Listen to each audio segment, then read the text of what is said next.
ગણપતિ બાપ્પા મોર્યા, ઘીના લાડુ ચોળ્યા. ગણપતિ આપણા ઘેર આવવાના હોય અને આપણે મોતીચૂરના લાડુ ન ધરાવીએ તો કેમ કરતા ચાલે?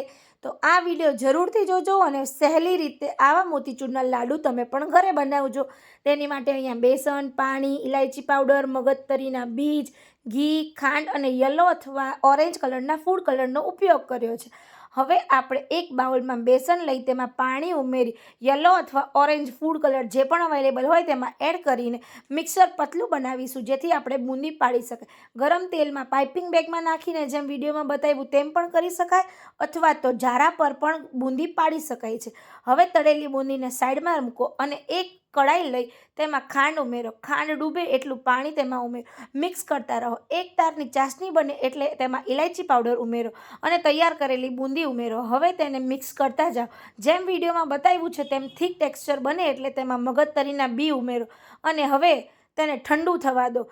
મોલ્ડ જે તમારી પાસે અવેલેબલ હોય એવા શેપમાં ઘી લગાવીને મોદક શેપ આપીને ઉપર ચાંદીની વરખ લગાવો. આ વિડીયો તમને કેવો લાગ્યો મને જરૂરથી જણાવજો અને ચેનલને લાઇક શેર કરવાનું ભૂલતા નહીં. Thanks for watching.